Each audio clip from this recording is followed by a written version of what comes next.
All right, everyone, welcome to another episode of Chibi Podcast. This is our review of the last Defender. Final Defender. The final Defender, Iron Fist. Dun dun dun. So today you're going to have me, David the Smash Man, and we have a special guest who's been on here once or twice. Every once in a while. I don't get to come here as much. It's David Black here. Yeah, what's up? It is I, David Black, a.k.a. Paul. Hipster Paul. Well, you might know him as. So today, like I said, we're going to talk about Iron Fist. Now, there's been a lot of reviews on it, but we want to give our take on it. And first and foremost, like, it is probably obvious, it was not that good. Like, you expect a lot. Like, you know, there's people who have mixed feelings with Jessica Jones, and especially with Luke Cage.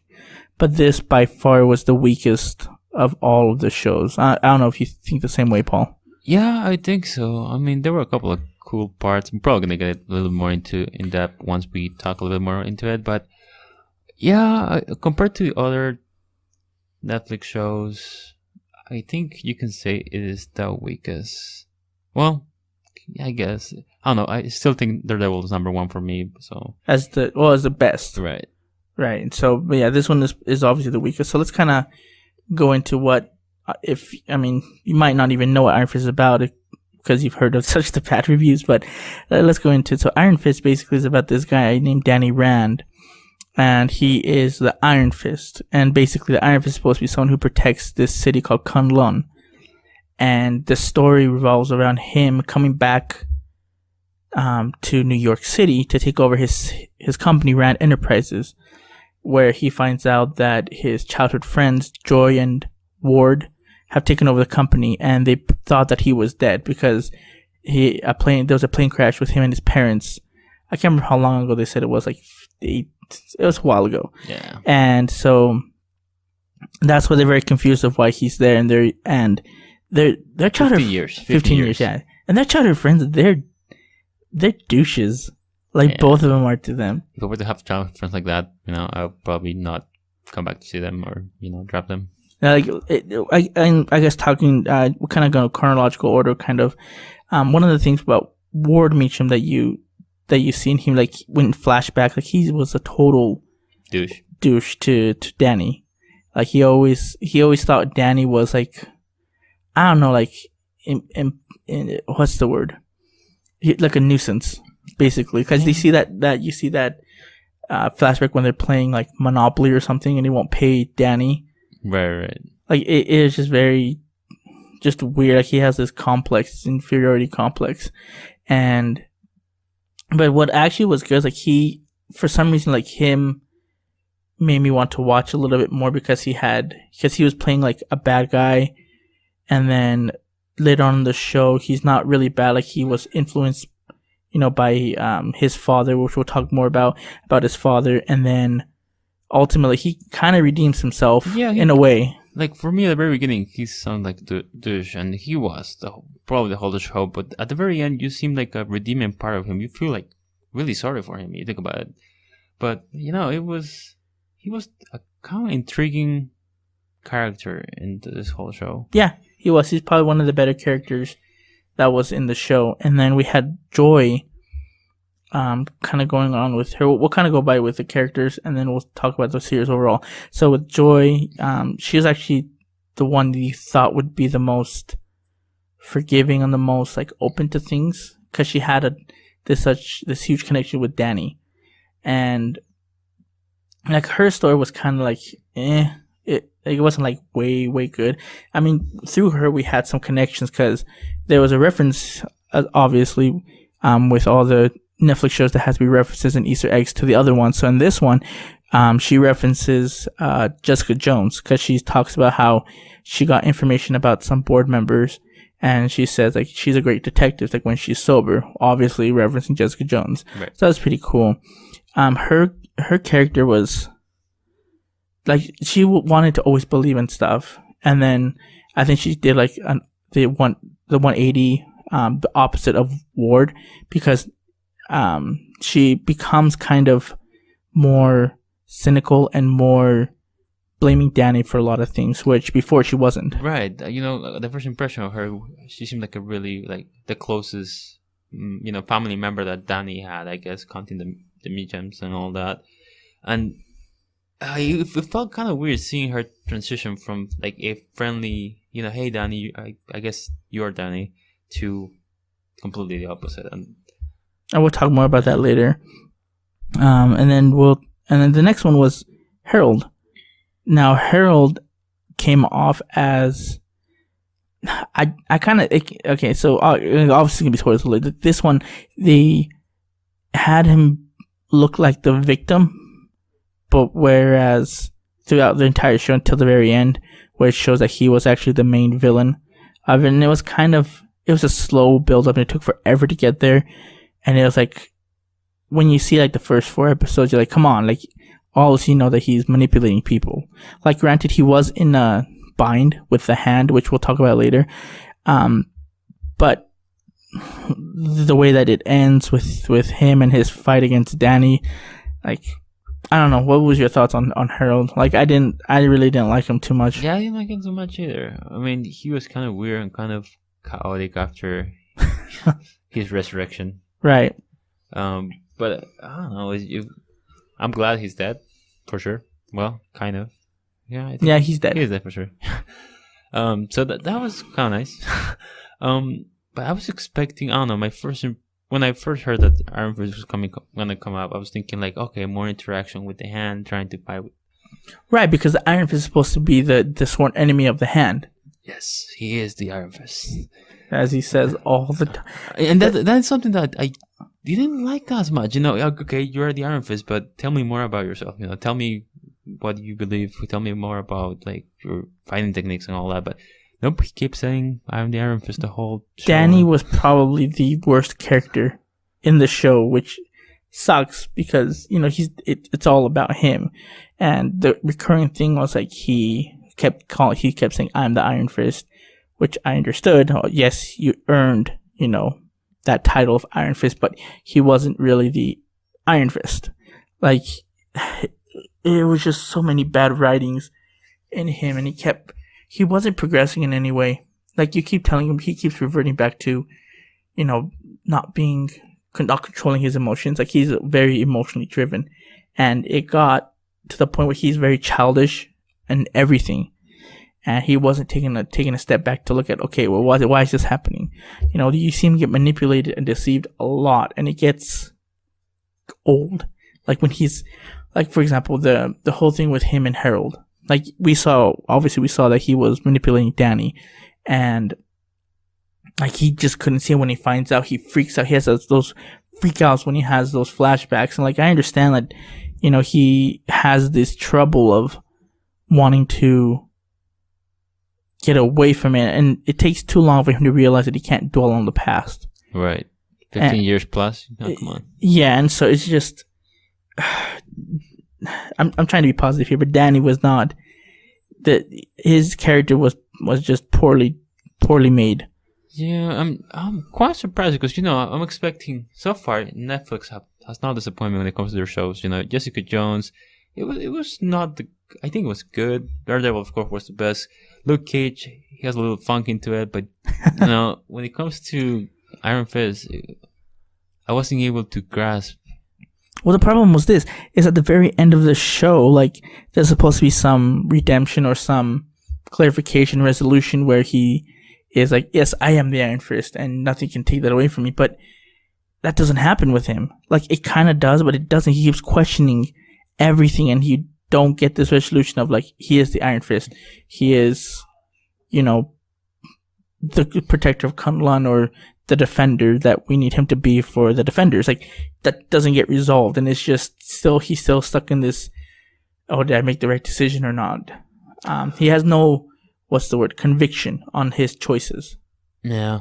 Even if they were to, it wasn't very clear. Like, I know, like, the first 6 episodes, it was more of a setup. Honestly, it was kind of slow. The second part, it got a little bit better, gotta say, compared to what we had at the very beginning. But there's the thing that really bugs me the most about this show was the fighting scenes. Yeah. The fighting scenes didn't. The thing with Daredevil had some, and we have to always reference it because he had some amazing fighting scenes, especially the one where he does it in the hallway and they do it all in one take. In the first episode, I believe it's in, or the second. I think it was the third. Is it the third where he saves the little boy, the little girl? Boy, I think it was boy, yeah.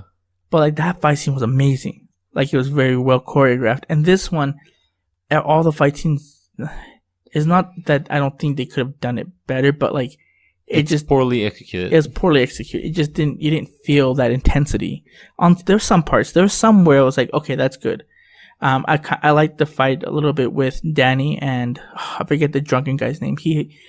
Drunken guy. He was okay. It was one of the better fights. For me, it looked like a wannabe Chinese movie. That's why I got. Yeah, but that was like one of the better fights. And the big problem was like he couldn't really use his powers, the Iron Fist, and like you saw it here and there, but you didn't really see it when he's actually fighting. And what I've been used to at this moment was if you ever watched The Amazing Spider-Man on Disney XD, they have Iron Fist in there. And when he's fighting, he has the yellow ore that's around him, around his fist, and it's cool. Like in this one, you didn't really get to see it, and you can only use like once or twice, and then it takes too much of his chi away. And like I said, the fights were all cheesy, and just not good. Yes, and that's definitely, I agree. You were expecting for a Netflix Marvel show that the main emphasis on the show would be like the fighting and kung fu scenes and all that.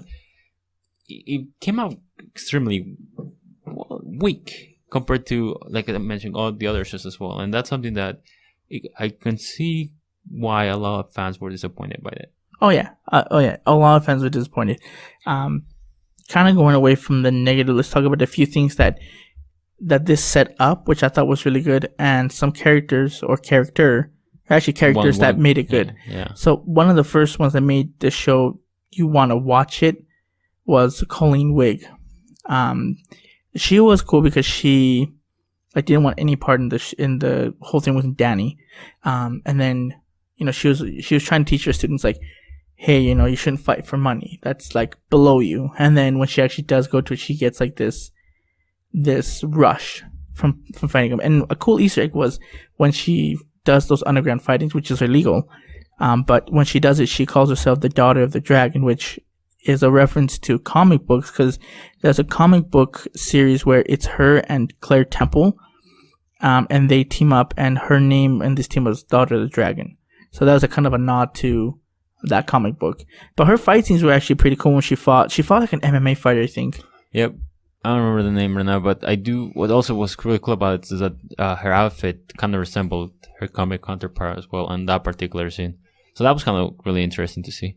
Yeah, it was actually, yeah. So hers was pretty good. Like her acting was, who she played it, like it was sometimes good, sometimes kind of not so good. But it was more constant compared to as Danny. Danny was mostly was up and down. Yeah. Like I don't think he did a great performance. He did mediocre, and then it went bad, mediocre, bad. So it wasn't really.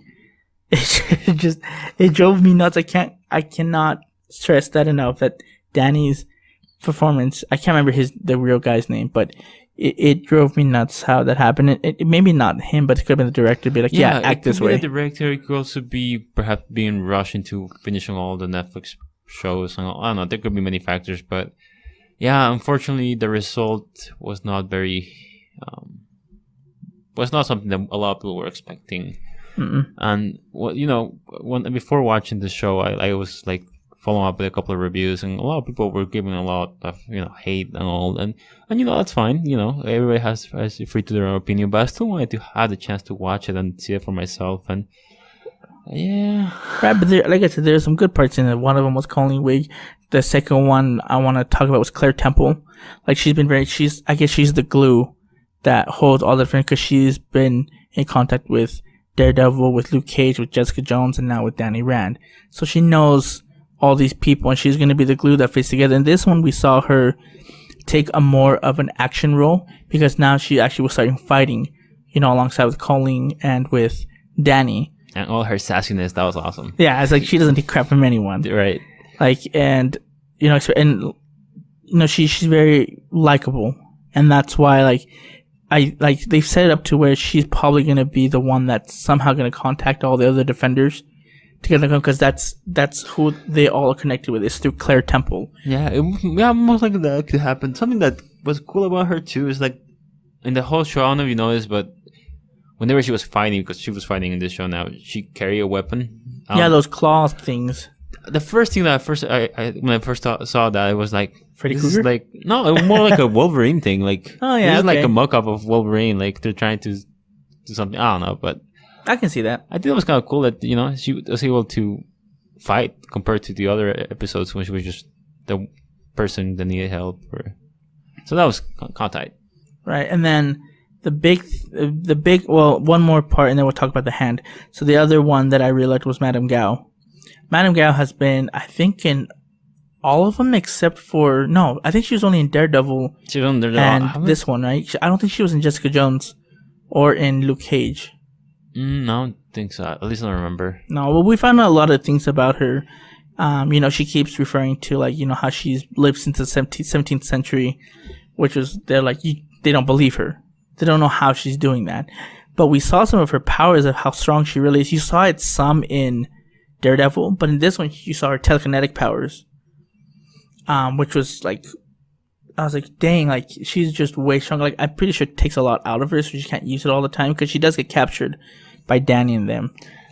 Yeah, I'm expecting to see what's gonna happen to her next because it would be cool to see her fight. I think that'll be, how like in traditional Chinese movies, they always like the old man, the old master doesn't do too much, but at the very end when he comes to fight, he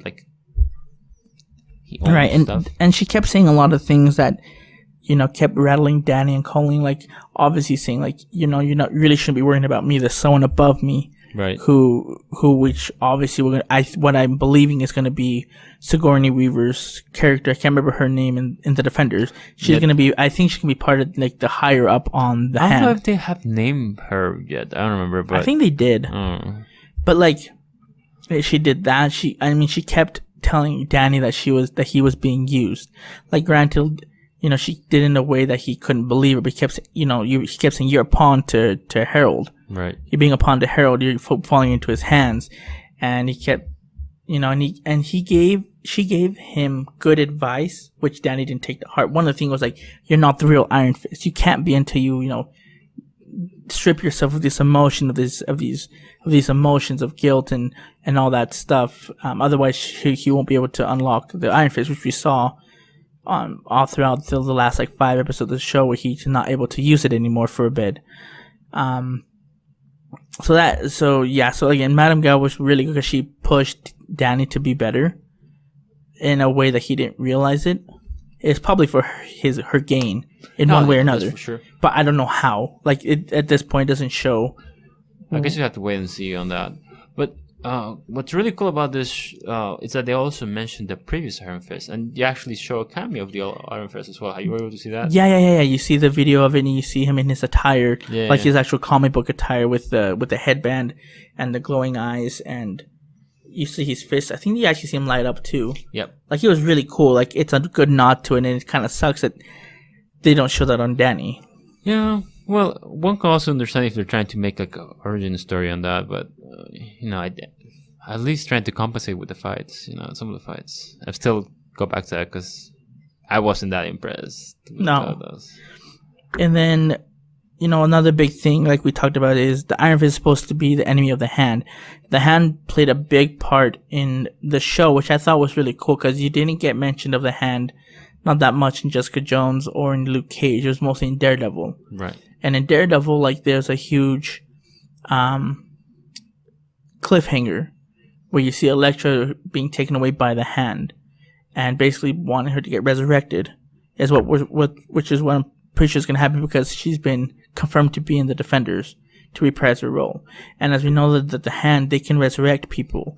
That's why Harold's alive. That's the big thing that we find out, that he pledges allegiance to the Hand so he can get resurrected. But the problem is every time he gets resurrected, he kind of loses his little part of his soul. His humanity. Like yeah, like the story, I think it was Gao who told it, where there's a soldier who had that with a hand and died on the battlefield, but kept coming back to his family time and time again. And there was one time where he went ahead and killed his wife and 2 kids. Right. And so you see Harold kind of doing that. Harold was very emotional and started killed his assistant, attacked Joy, like was gonna and almost killed or was gonna kill Ward. Sorry, that's he was gonna kill Ward. Like he was very, and so you can see the effects of the resurrection. So I wonder how they're gonna do that with Elektra, how that's gonna affect her. Yeah, it's gonna be quite interesting. But I think that was the cool thing about this show, that they were able to explain a little bit more about the hand, because. And you saw when Colleen gets captured. Well, okay, so there's a big twist here where it's Colleen. You find out she's part of the hand, and she's being manipulated to see that she's like the good fraction of the hand. Apparently, and Bakudo is the one that takes place of the leadership of New York when Gao gets taken hostage or whatever. But I forgot where I was going with this. But anyway, so that's what happened. They think he's the good, and the big twist was that Colleen was part of the hand, and Danny feels betrayed, and he can't trust anyone, and we go back to square one with him. Right. Which is a recurring theme, but again, the whole involvement of the hand in the entire show was good, because if you skip forward to the end, we have Joy Meacham talking with Davos, which was Danny's best friend, and Davos is trying to tell Joy, like, we need to take care of Danny. You need to kill him. And she's like, okay, I'm interested. Which, again, was weird. Like, she took a whole 180. Right. And it just felt out of character with it. But you see Madame Gao at the end, sitting at the table, and we're kind of left at this, like, what's going on? Like, what are they going to do? What is Madame Gao going to do with this information? Is she going to team up with Joy and Davos? Like, what's going to happen? Yeah, I think that's kind of cool that it leaves like a continuation of what's going on, and that's something that we need to know. I know like this season was not the greatest, but there's always hope and chance that next season will be a lot better. I mean, in this show, there's some cool stuff. There's the cameos of some of other enemies that Danny or the Iron Fist has fought, like the what was it, the woman. The Spider Woman. The Spider Woman. Like she's actually a bad guy for the Iron Fist. The last guy that he fought in that trial, like those were all people that are enemies of Danny, but they kind of got thrown aside. Yeah, thrown aside and put as like the trial role, which it was okay. Like I kind of helped them, but I think if they made them like main villains, it would have just been even more convoluted and more garbage than what it is. Right. And then the ending of this series, again, it leaves you with a cliffhanger, as all of them do. But this one was like, I thought it was very disappointing, because the whole series is talking about how he left Kunlun and how he left Kunlun unprotected because he's the Iron Fist. So that's the whole reason why Davos came down to bring him back, not knowing that Davos was actually just jealous of Danny. Yep. And what we find out is like their teacher is actually Davos's father, and so he's like felt hurt that guy chose Danny over him. But at the end, you see him and Colleen climbing the mountain and getting to the passageway to Kunlun, and he sees all these bodies of dead people from the hand, and Kunlun has disappeared. And again, he's like, what have I done? Feeling pity on himself. And it ends there. And it's really, I didn't like that cliffhanger, because like I don't know where they're going to go from here. Like, how is he going to get back to New York City? Is he going to go back to New York City to find out where they money. did it? He has the money, but like, I just didn't like it. Like, there's too many questions that are unanswered. Well, we just hope that, the defenders trying to close up all those mistakes that the show has had so far. So, and also explains a little bit more about what happened to him after, because there's the reason why he's a defender, right? Right. So I mean, overall, I guess I've tried to look at all the positives, and there, like I said, there are some positives in there. Yeah, and usually if you like after episode 6, not the last episode, but right between 6 and the last episode, it gets better. It gets better, but then it just takes a big nosedive at the end. The fight with Harold and Danny makes no sense.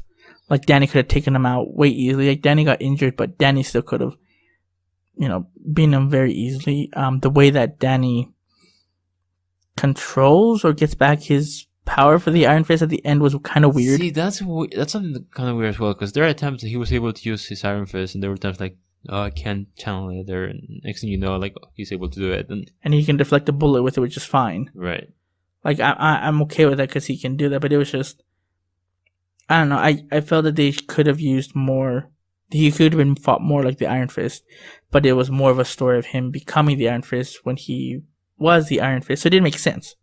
Like he proved himself that he is the Iron Fist, but he isn't really. And at the end, he isn't really still. Like there was no progression in Danny. And it just yeah. Something that also the bugging about this show, I know like in the comic books he's like owner of his company, Rand Company, and once he comes back and is able to gain control of the company, they should just leave it like that. And in this season, in this series, they actually have to explain him going into business with his company, and it didn't make too much sense to me, because in the comics it's just okay, he has the company, but it's turned aside, and you actually see him as Iron Fist. Well, the thing was like they used that because they showed. Well, again, I don't think they had to show that much of him running the company, because the only part that actually made sense was when, Harold basically puts Danny's name, showing that he had like these illegal accounts for drugs. Like that's the only thing. But again, we didn't have to see him go to business meetings or. I don't think that some of the stuff could be like some parts were like with Madame Gao when he made that deal with Madame Gao. Sure, when he's at the desk, he talked to Madame Gao. Like some parts made sense, but other parts were just like. Yeah. You don't have to be in there. What's the point? Yeah. So, I mean, I'll recommend you to watch it because it probably will help you understand what's gonna happen in the Defenders. Yeah, I'll just watch it. I think that. But that's as much as I can do. Like, you're gonna have to grind your teeth for a few of the episodes and on a lot of the parts, because it is gonna be slow and it is gonna be just blah. Hey, maybe you will like it. You might, yeah. There are some people that still give it like a high rating. So I mean, but this is just my personal opinion. Like out of all the things that I've reviewed so far on this channel, like this probably gets my lowest review. Like out of the 10 Chibis that we usually do, to me I give it a 5.5. Yeah, I don't use Chibis, but I'll probably go with probably 6. I think. They were trying. Maybe something else happened. Even though the fighting kind of bring everything down. What was really cool about the show, it just gave me information on what's to come. Right, yeah, and that was good. But it could have been executed better. Yeah, it's true. So now we're waiting for the Defenders now, which is going to come out this summer.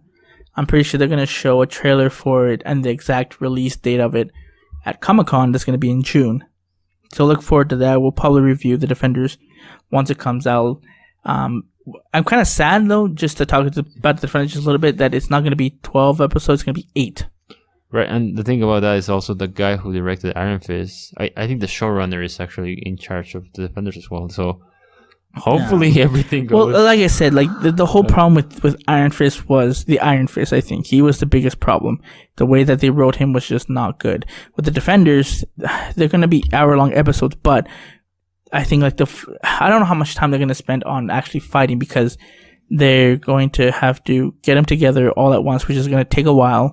It might, hopefully in the first episode they get everyone together, but now we got to figure out is how they're going to get Luke Cage out of jail. We got to find out where the heck Danny is. I mean, not Danny, Matt Murdock is, because at the end of his season 2, he told Paige that he was the Daredevil. He was Daredevil. And then we obviously know that she has gone on and became a reporter because her name is mentioned. Yep.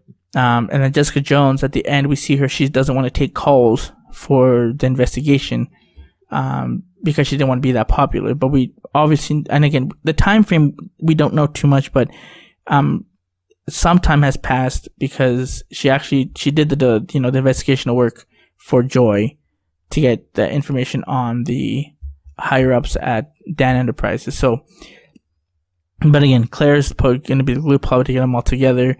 I just want what I want to know is how much time is going to pass, because Danny has to come back to New York for some reason and understand that he can't fight the Hand alone. Right. And that's going to be a big obstacle to get Matt Murdock, get Jessica Jones, and get Luke Cage all in the city at once. So I'm excited to see how they do. I'm hoping that the writing's better this time.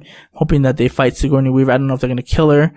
And they're obviously going to fight Elektra. I don't know if we're going to see, Paige. I don't think she's been confirmed to be in the Defenders, or what's his name? Foggy. Nothing's been confirmed of him being in there. So, I don't know. I am so excited to watch the Defenders. So, yeah, we'll review that when it comes out. Look forward to that. Any last comments, Paul? No, I think, I was a bit disappointed. But, well, it is what it is, right? There's nothing we can do. There's no going back in time. Hopefully, we expect for them to hear the fans' concerns and questions and trying to make the new season of Iron Fist, or even like Defenders, trying to pump it out and to make it even better so we can please the fans, as we always support Netflix on their shows. True that. All right, so that's it for us today. Places where you can find us, obviously, is at Chibi Podcast on YouTube, on Facebook Chibi No Podcast, at Instagram Chibi No Podcast, and on Twitter at Chibi No Podcast, capital C, capital N, capital P. Again, this is David the Smash Fan and David Black. This is Chibi No Podcast.